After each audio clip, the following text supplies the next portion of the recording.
we talked about it in the back briefly. I don't know how to go about it.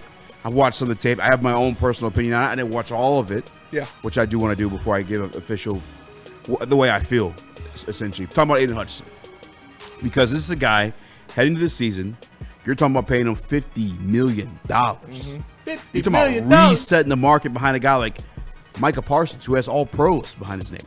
Hutch, we love him, and we've seen his flashes, but he hasn't got that yet. He hasn't achieved that yet. Yeah. And he comes out week 1, after all the offseason hype. I'm part of that too. Nothing. I think 2 pressures. No tackles, no sacks. No tackles, no sacks. Nothing. And he's getting chipped. It's not a fucking excuse. There's Kelvin Sheppard on the matter too.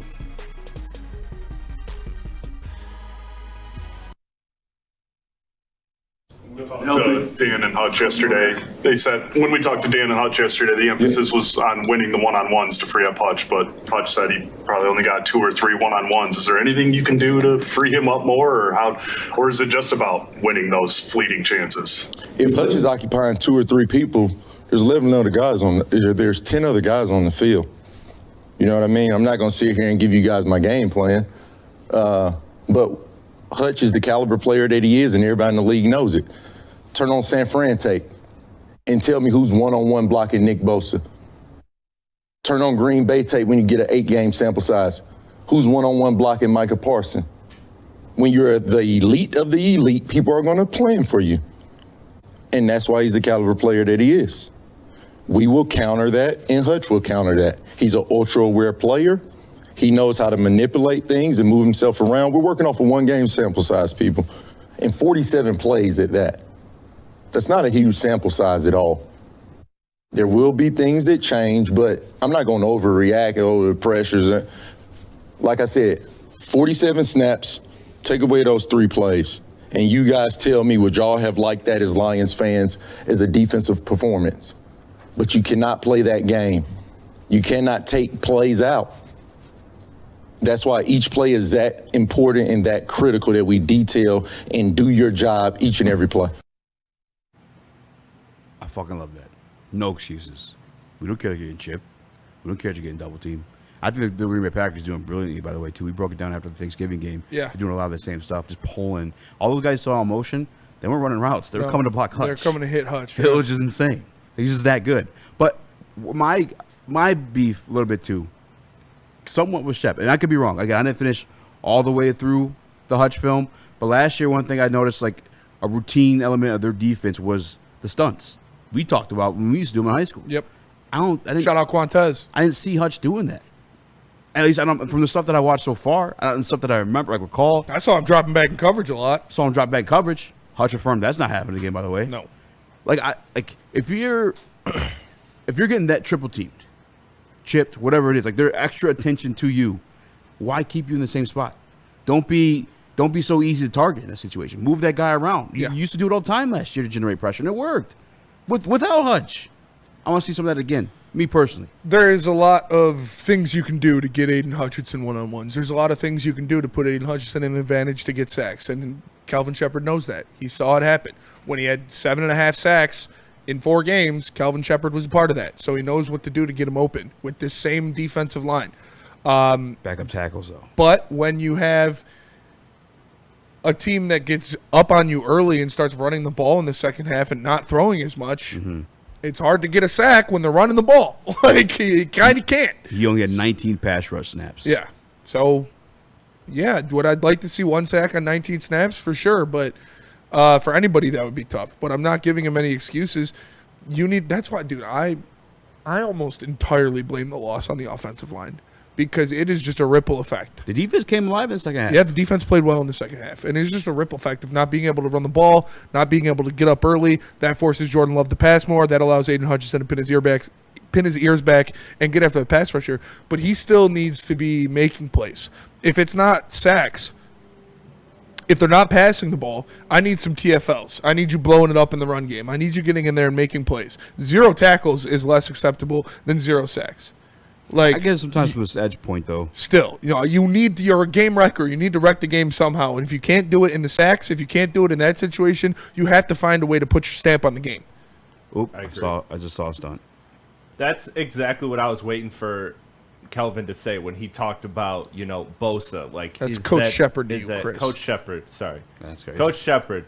The thing that he said that really kind of perked my ears up is when he mentioned, other elite pass rushers. But he didn't go all the way with it and they still find a way to get it done and hold Hutch accountable. Now, I know that's probably what he's saying behind closed doors, but and I'm nitpicking here. Like, if I'm nitpicking, like, it sounds like he says he fully believes in his game plan. There was just 3 plays where we didn't execute. And the thing we've been talking about is why the hell was Hutch and Davenport ever in coverage? Yeah, you can't do that ever and again. That worries me. Like, okay, like, is that part of the game plan? Like, you're still okay with that? Like, that's like a little thing I'm nitpicking here, but overall, I mean, you gotta love how he needs to be better. I trust it. He needs to be better. Coach Sheppard needs to be better. Everybody knows that. That's why, like I said, you got punched in the mouth. You did. Now go out there and punch the Bears in the mouth. There's nothing anybody can say to me that will be like, oh, yeah, it's going to be fine. I know they're not as bad as they looked on Sunday, but they got to go show it. They got to go out there and take care of business. It's the only thing you can do to recover from that. Did you peep when he said 8-game sample size of Micah Parsons? Because we didn't, for whatever reason, double team him. But I get it. He got Penny. But maybe next time. Maybe next time. maybe next time you might want to do that. Or have Monty, like you said, chip him or somebody. Like somebody do something. Like if you're going to have 2 running backs out there, have one of them chip the fucking... Yeah, dude. I mean, come on. Nick?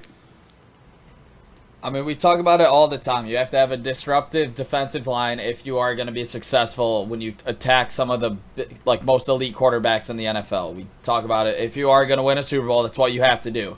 What do you think they're going to do in the Super Bowl? They're going to go after Aidan Hutchinson. Do we have another guy on this team? Is it Aleem McNeil, who's not back yet? Is it, dare I say, Marcus Davenport, if he can make it that far? I'm not sure, but Marcus Davenport, I'm going to be eyeing him a lot in this game when I am at the field because I want to see the push from Davenport specifically. I know he's supposed to set the edge for Aidan Hutchinson to run through, but if he's setting the edge and Aidan Hutchinson's getting double team, triple team, I don't give a shit. I'm like, go out there and get the guy. So my biggest thing moving forward with the defensive line is going to be Marcus Davenport.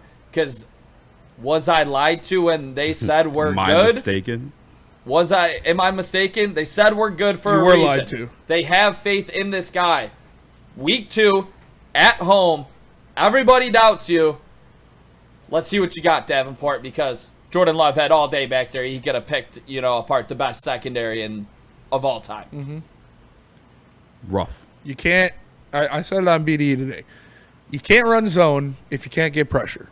Because the quarterback will just sit in there and wait until the receiver finds the pocket and then deliver the ball to him. And when you're only running man, that's how you get beat with pick routes across the middle like Terry and Arnold did. So everything in football strives from the trenches. Everything in football expands from the middle of the field on both sides. And so, yes, when you get slapped in the mouth on the line of scrimmage on both sides of the ball, you're probably not going to win unless you have Jesus playing quarterback. Well, when you're running man, too, you need that pressure to help you out. That's a tough job to do. Chase around man the dude coverage for of the best athletes in the seconds. world. Yeah. It's fucking the hardest. That's why we say it's cornerbacks, probably the second hardest position to play in football, if not the hardest. And that's because the complications and the responsibility comes on the quarterback as well. But, yeah, no excuses. I think they all got their ass kicked. I think they're all upset about getting their ass kicked. We're going to talk to Johnny Moe. I'm sorry, we're going to talk to John Macaroon. Yep. Who spoke to Johnny Moe. And see how he felt about getting his ass kicked. I didn't really know. Shep got me fired up. What I heard from Johnny Moe, I don't know. Shout out to Jeff for cooking that one. I'm not a fan of what he had to say. But first...